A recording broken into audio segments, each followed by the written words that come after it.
Welcome to Good Morning Hospitality, your one-stop shop for the latest news, noteworthy trends, and thought-provoking discussions across the industry. From hotels to short-term rentals to all things travel and hospitality, you'll find each episode equips you with the information that you need to start your week. Join us on Good Morning Hospitality every Wednesday, wherever you get your podcasts.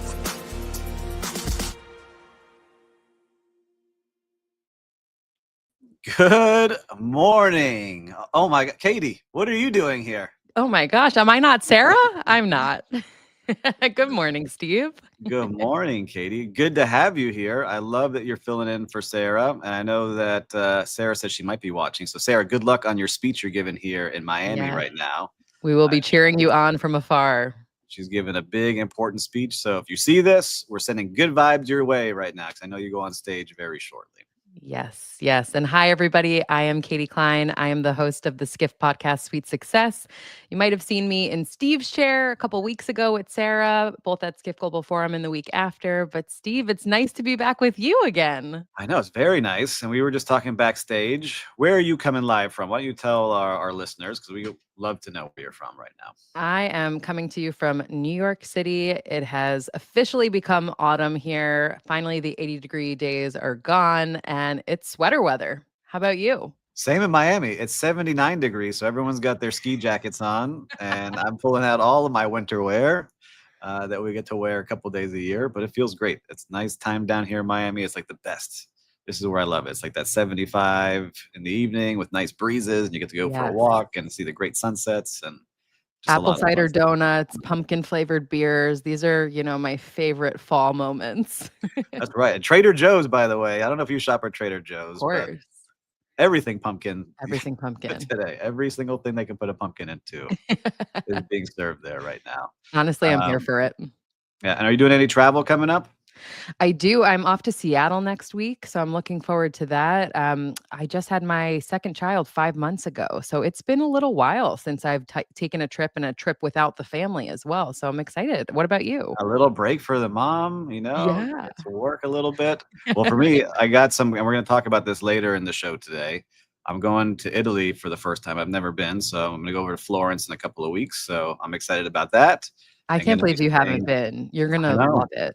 I'm so excited to go for a couple days, get to meet the general manager of a great hotel, which I'll talk about on our next show, because I want to interview him actually for a podcast to make it even more fun when I'm over there. Make some friends. So, a lot of good stuff going on. Oh, that's amazing. So you're going to Florence?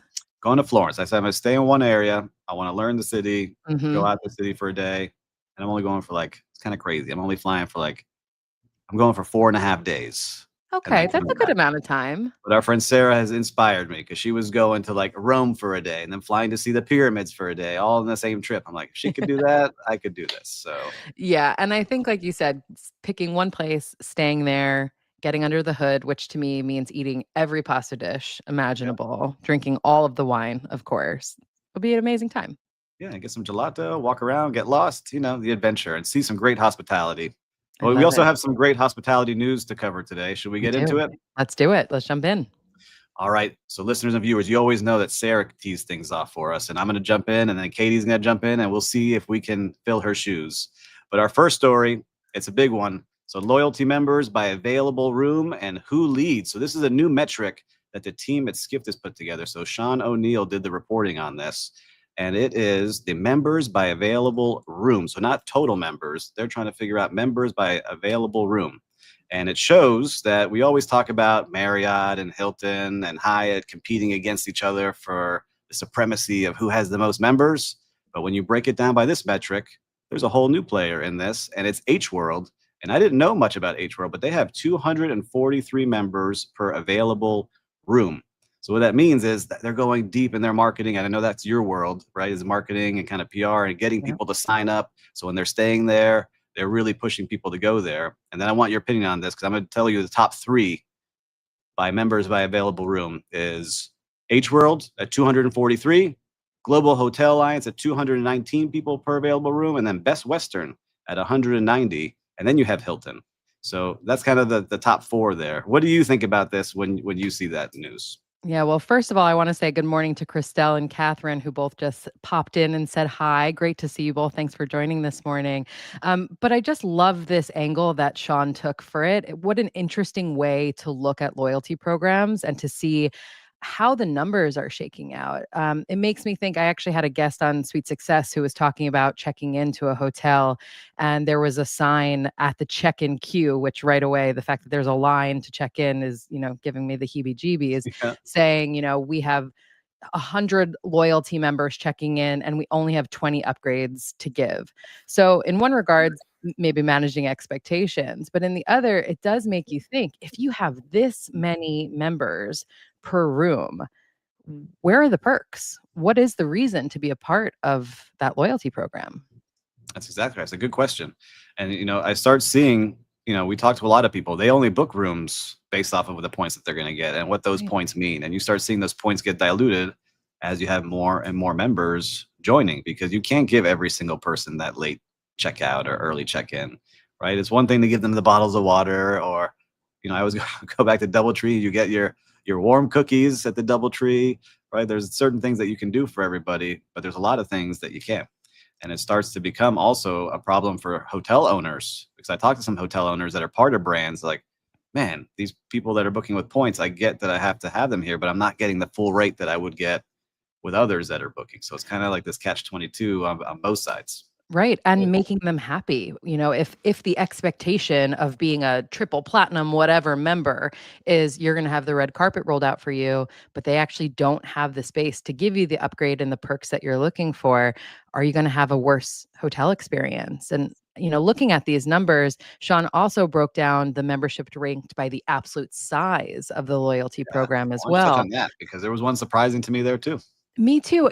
I actually have to say my former employer, Marriott, they really stood out to me in a very positive way. They were number 9 on loyalty members by available room, so fairly lower down onto the list, but number 2 in the size of their program. So meaning they have the number 2 amount of members, yet they have so many rooms that they're able to kind of spread that love a little bit more. So, could be an interesting way to consider which program you want to be a part of.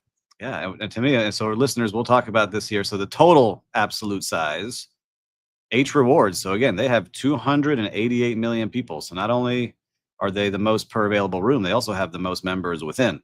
So Mhm. you can see this breaking here. And then you have Marriott, then you got Hilton, J Club, IHG kind of rounding it out. It is a lot of millions of people in this. And I'm sure there's a lot of crossover between the brands, because I sign up for multiple things. And, we'll talk about this later in the show, where credit cards also put you into them as part of the perks. And so Mhm. it's interesting to see all these points games and people joining. But I like your take on it.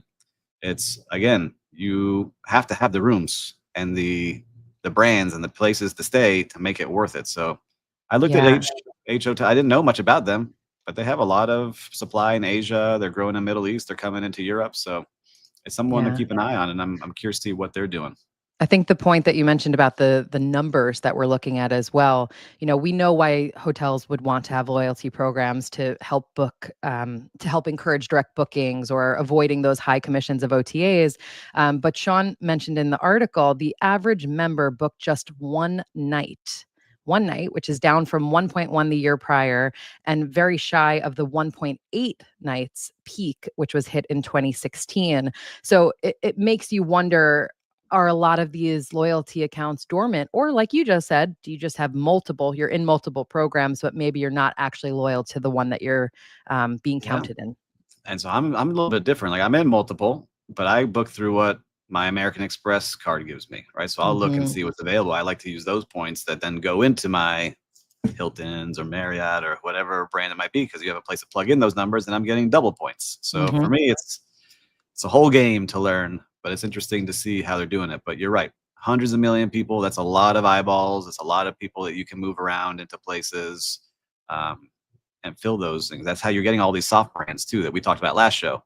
Why join a soft brand? Because you're going to get access to these hundreds of millions of people that are looking to book places. But I'm curious to see how this all shapes out as more and more people get competitive. Likewise. Should we move on to our next article? I think so. Let's do it. Okay. Next one is called Squatter Scare for Short-Term Rental Hosts in France. hype or reality? And this was an interesting one. It talked about media stories, particularly in France, about Airbnb squatters, of course, making for viral headlines. But really, the data and the legal nuance is really very rare. If still unnerving for hosts. So I thought this was an interesting one. Everyone loves a headline these days. But really, is there validity to the argument? What did you think? Well, I'll say this. I was laughing as I read this, and I know it's we'd like the headlines. It's almost like searching for Bigfoot, right? It's like, oh, he's out there somewhere. That's the headline. You see that blurry picture from the 70s. I've been hosting through our company Tangy Management and Vita Stay now 10 years. We've hosted thousands and thousands and thousands of people. I've never had that happen in any one of our homes. Knock on wood, everyone. We've had some issues with parties. We've had some people with breaking rules. We've had all different kind of things, but never someone saying, "Hey, I'm not leaving." Hmm. And so I know that the article references that too, where the team from Airbnb said, "Look, in the ultra rare case that this happens, they're on it Yeah. and they help make things better."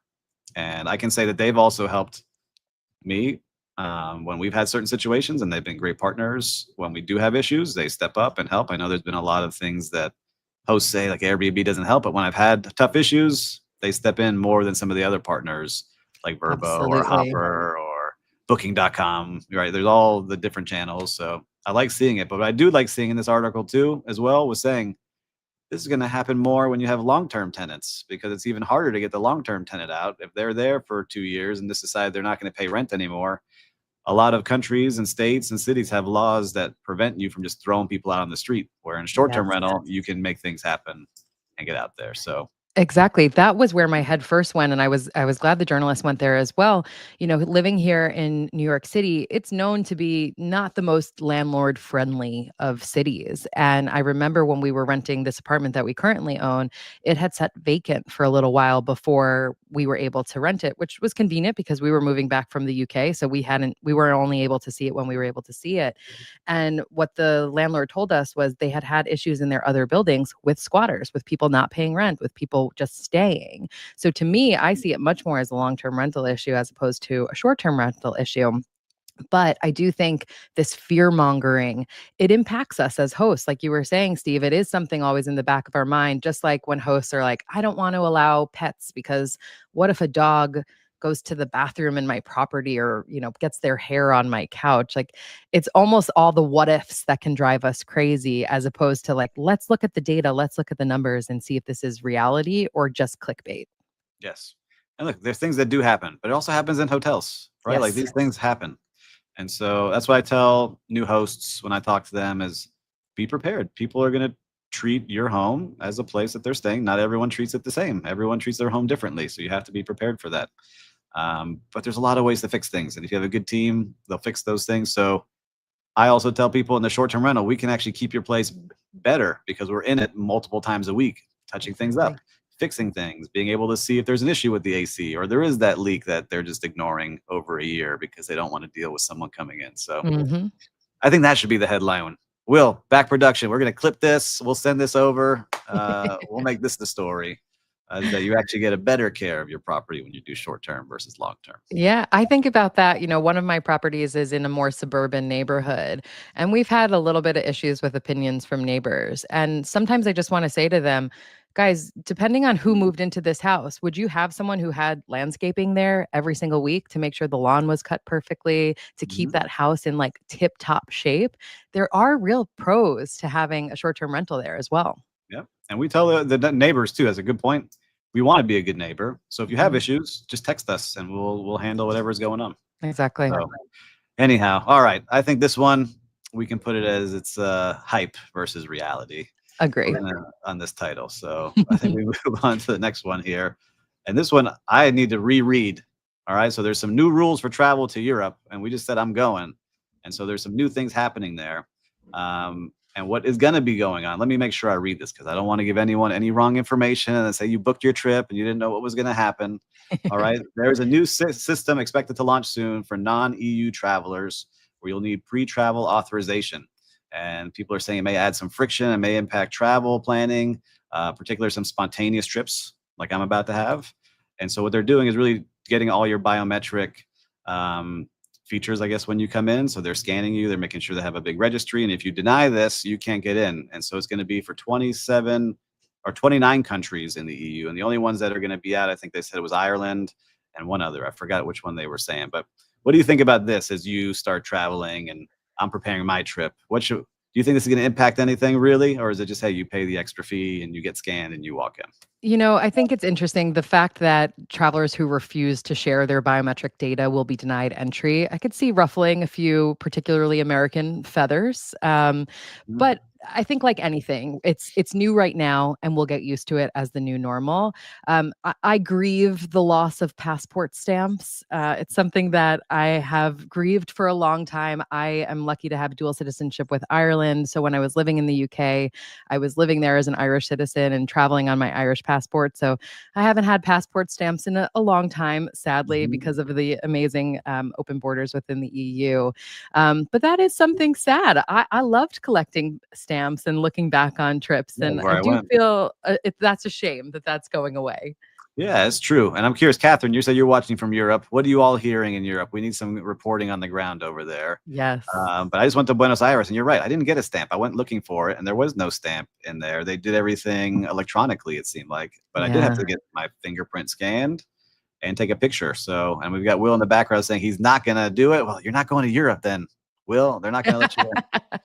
I don't know. I go back and forth on all this. Like we have the iPhones in our hand and I use the face unlock. So that's already there. My computer has my fingerprint to unlock the computer.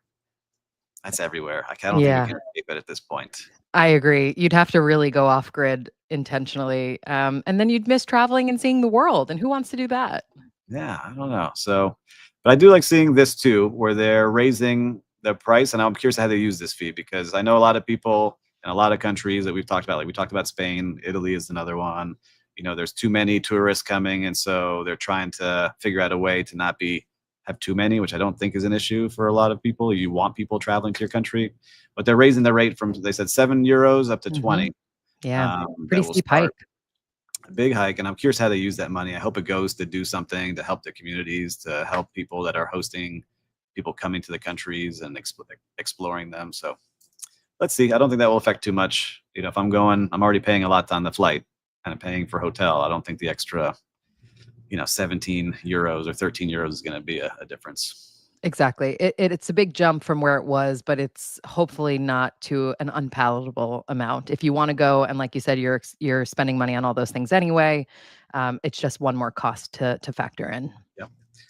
All right. Well, we got to get there. And so, we can transition over to Delta and American Express. Exactly. You teed this up really well for us when we were talking about loyalty. So this article is Delta's Amex numbers show its growing bet on wealthy travelers, and really talks about how American Express has become so important to Delta Airlines.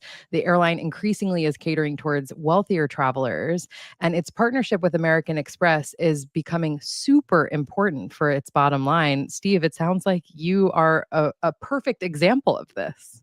I am. And I'm curious, listeners and viewers, tell me what credit card you use because I'm always curious what you have in your wallet. So with me, it's always American Express that I like to put as much as I can on and use those points as much. But the price is going up. And with Delta, which is Sarah's favorite airline, I don't get to fly them that much because they're not based here out of Miami.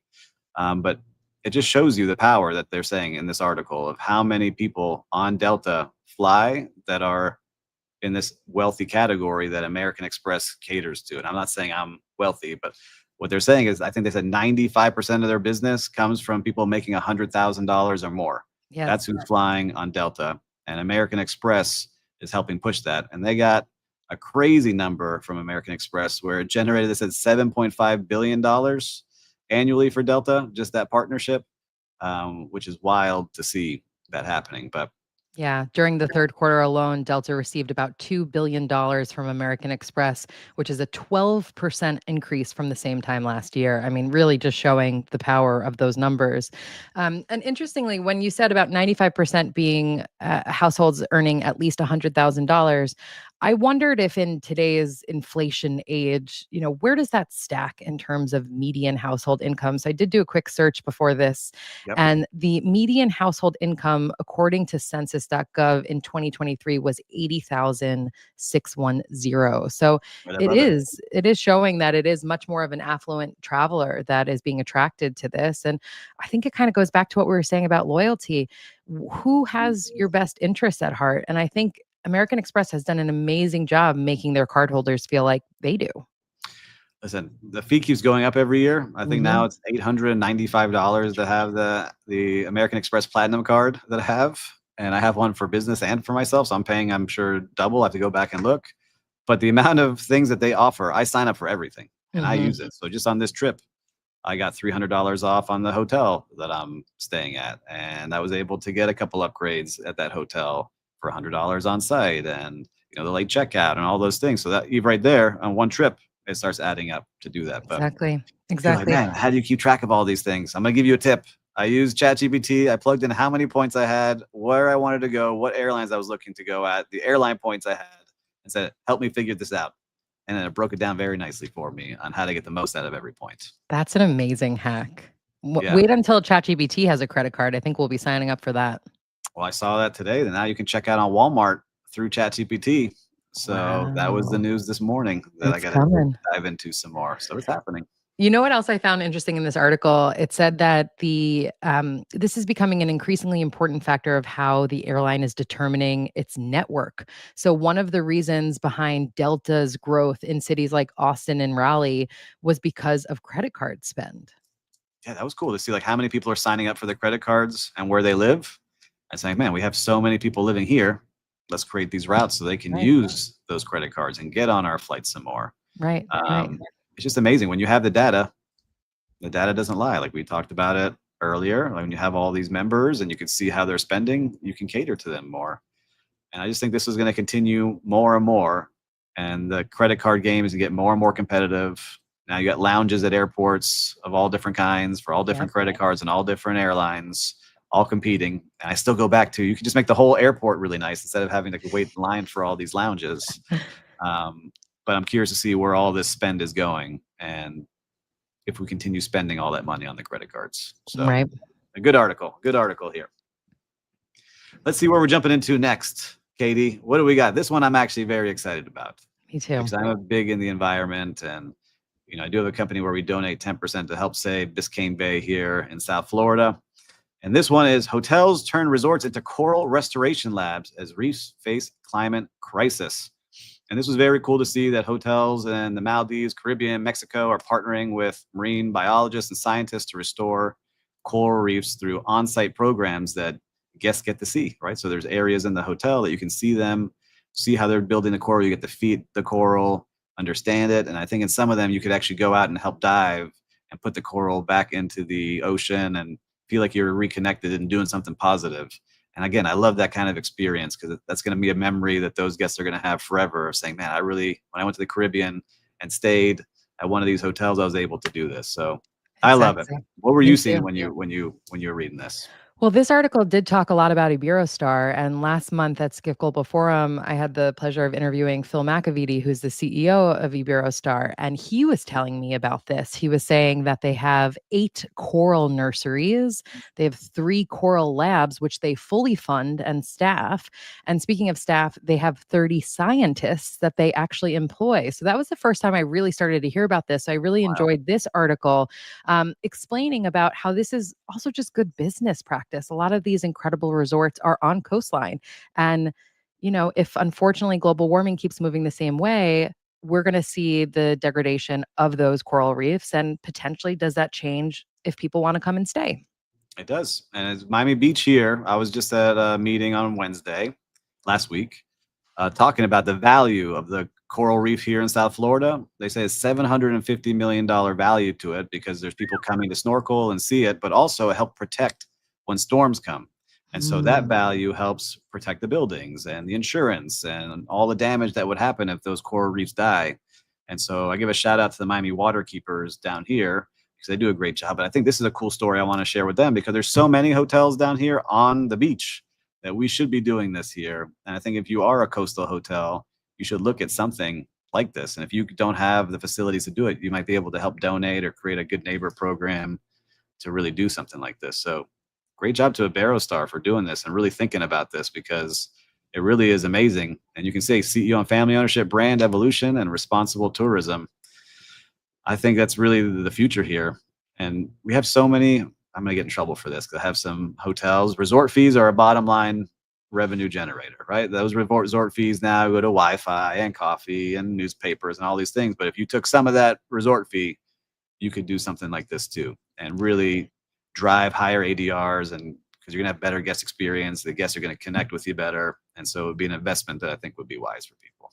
As a guest, the resort fee just always sits so wrong with me. But if you told me it was a coral nursery fee, I would be much more apt to pay that. And in addition to Iberostar, the article touched on Six Senses. They're growing heat-resistant coral in underwater nurseries, and they're working with nonprofits such as Coral Gardeners. Sunway Hotels and Resorts installs seabed pads where guests can plant coral fragments. And then Eden Rock St. Bart's, Intercontinental Maldives, Four Seasons Resorts in the Maldives, Coco Palm. I mean, there's similar programs starting. So I like to see this catching on instead of resort fees. I love it. I know. Those resort fees, I've been in those rooms, and there's the talk like, man, we're short $1 million. All right, raise it $1. That's how it goes in some of these rooms. But anyhow, I love it. Come on, Miami Beach. I'm going to be sharing this article with a bunch of hotels. We need to get something going. I love it. Good job out there to everybody. So, look, I think we need to jump into our real-time recap where we hit the streets and find hospitality and regular hospitality operations, or something that may not be. You want to kick it off, Katie? What have you seen? Yeah, sure. I was going to talk about a booking experience. I'll get there in a second. But to something you mentioned earlier with Airbnb, I've been hosting for about 3 years now. I have 3 short-term rentals, and I just went through my first air cover claim, and I was really nervous for that. I knew it was going to happen at some point, and you hear, again, clickbaity headline stories about how Airbnb may or may not actually support you during this. And I was blown away by the level of support that I had, and the promptness of a refund for the damage to my property. So big shout out for that. On the opposite side, a different short-term rental platform, which I will not name, I was trying to book a stay in Key West for after Christmas with my family. Did not realize how expensive it is in Key West in the holidays. I probably should have thought about that, but I was going back to what we're talking about with Delta. I wanted to go someplace that was a short flight for my kids, staying on the same time zone, giving me hopefully warm weather, and flying direct from LaGuardia, which was really difficult to find. So Key West ticked those boxes. And on this other short-term rental platform, I found a place to stay that was a bit more money than I had planned to stay, but to spend. But I thought it'll be worth it. It has everything that I'm looking for. So I had to do request to book because that's how the host had it set. And they responded, increasing my price by, are you ready, Steve? $10,000. They increased the price that they had shown and said, oh, whoops, we haven't set our holiday prices yet. So it's $10,000 more. So, of course, I thought, no, I'm not staying there. But then I proceeded to get multiple emails from the short-term rental booking site saying I was late in making this payment. So that was just such a good reminder that like the hospitality experience starts before we're even physically there. Completely soured my taste of not only that host, but of that platform. I know. You see, that's their resort fee. They're like, oh, we're going to charge a $10,000. That's crazy. It's crazy. But it just shows you, again, to our friends on the Monday morning podcast, I know we talk a lot of short-term rentals. That's the difference of why some people now are going back to hotels, because they can at least say, all right, I know what to expect. I know what's going to happen. And that's why I just feel like some of these new hosts or hosts that have been doing this for a while need training, because they leave this kind of experience with you and you're in that world, right? Imagine if you weren't, you'd say, never again am I going to do this. Exactly. So, exactly. I can spot a bad actor as opposed to blaming the category, but a lot of people are going to blame the category. Yeah. So what about you? So before I jump into mine, I want to say thanks to Catherine, because she's doing some on the ground reporting for us live from Europe. So she hasn't heard of it yet, but she went last to Madrid, and maybe Europe's becoming more protective as other continents also do. All right, Catherine, will you keep us updated next week when you tune in? You let us know what you see. Well, for me, I got one. I went to a restaurant last night that I had never been to. I'm going to give them a shout out here in Miami Beach called Uchiko Sushi in the Sunset Harbor neighborhood. I'd never been there, and they were so gracious when you come in. Like the host asked me, have I ever been here? I said, no. I was like, oh, we're going to show you a fantastic time. Sat me down, and the server walked me through all their favorites on the menu. And like, shout out to this server, because sometimes when you ask them for suggestions, servers go to what? The two most expensive items on the menu. Or they say everything is good, which I Everything's hate. great here. But I always say for my servers, when I ran restaurants, have two in the back of your head. Don't make them the most expensive, please. Right? And you go from there. But walk me through, chose some fantastic things, was very genuine, saw I was in a business conversation and would just poke in and see what I needed at those times. Offered me to come back, gave me a little something to come back and enjoy. And I was just like, you know what? That was just, it could have been an easy business dinner, nothing special, but I remember the server, liked the vibe, food was awesome, and I was happy to pay, and left and was home. So for me, that's the kind of best experience, when you just kind of go out of your way when you know it's someone's first time there, to really make sure they have a great time. So simple. Just to ask you the question, how many times have you gone into a restaurant and it's been your first time and no one's ever asked? Never. I mean, just a simple thing. And then to care, right? Care enough to be like, oh, I'm going to show this guy a great time when he's here. Right. I want to see Kate. Kate is a mom of two, and that equals Amazon Prime card for me. That's true too. I am also an Amazon Prime card holder. Agree on that one, Kate. I'm not. I got to see that. I have an Amazon Prime member. I spend a lot on there. So exactly. A lot of credit cards out there. A lot of decisions to make. All right. So some great real-time recap and quote of the week. Why don't you read it for us, Kate, since you're our guest host here. All right. Hospitality is not to change people, but to offer them space where change can take place. Ooh, I like that. That is a deep one this Wednesday. I like it.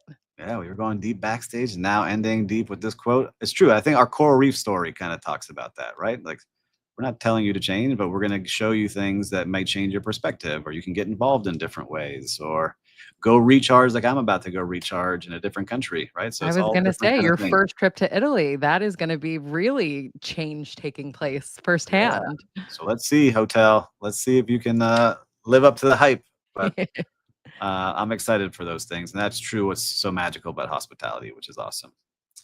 Well, I think we did a great show today. How did you feel coming in as guest host with me and not Sarah? Who would you rather do it with? Spend time with you guys. Thanks for having me back today. Did you have a favorite, Steve or Sarah, or are we not going to get into that? I would never choose a favorite, Steve. Of course. I love you both equally.